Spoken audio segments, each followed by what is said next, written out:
মেদিনীপুর। যোগাযোগ 9933938131। শুরু হচ্ছে পৌরাণিক শ্যাডো নাটক পুতনা রাক্ষসী বধ। পুতনা রাক্ষসী বধ।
দেখেছো দেখেছো আমার গোপাল কেমন করে খিলখিল করে হাসছে।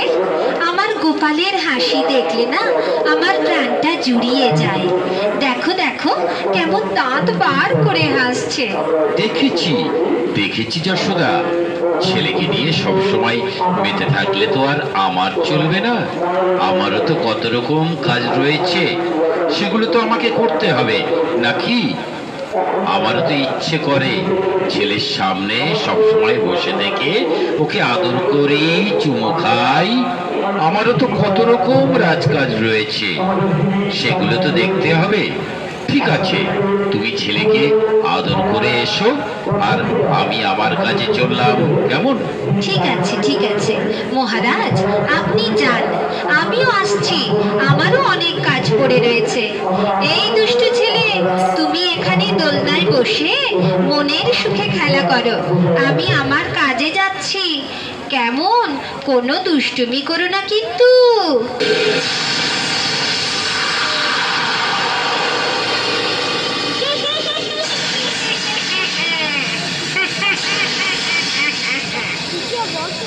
আমি অনেকক্ষণ ধরে এই সুযোগটা খুঁজছিলাম, কিন্তু কোনো সুযোগ পাইনি। এইবার এইবার সেই সুযোগটা যখন পেয়েছি, আর দেরি করা ঠিক হবে না। এইবার আমার কাজটা সেরে নি। এই বাচ্চাটাকে মারতে পারলে আমি কংসের কাছ থেকে অনেক পুরস্কার পাবো।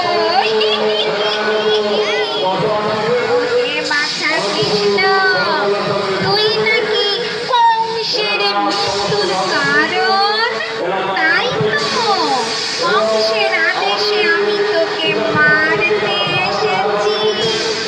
বুঝলি বাছা কৃষ্ণ, আমার এই বুকে বিষাক্ত বিষ মাখিয়ে এনেছি। এই বুকের দুধ খাইয়ে তোকে আমি শেষ করে দেব, শেষ করে দেব। না, দোলনাটা নিয়ে একটু আড়ালে যাই, না হলে কেউ দেখে ফেলবে। আয় বাছা,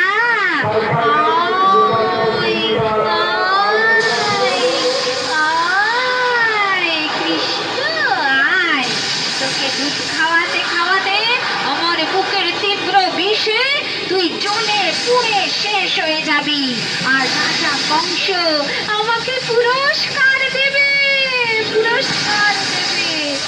আয় আয় আয়।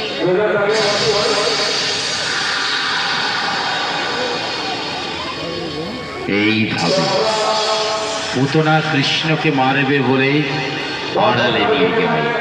কিন্তু রাখে কৃষ্ণ, মারে কে?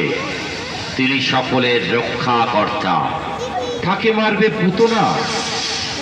কৃষ্ণ মনে মনে ভাবছে, পুতনা, তুমি ভাবছো আমি বাচ্চা ছেলে, কিন্তু আমার কত ক্ষমতা তা তোমার কোনো ধারণা নেই। তুমি আজকে আমার হাতে বিনাশ হবে, তুমি তো সেটা জানো না পুতনা।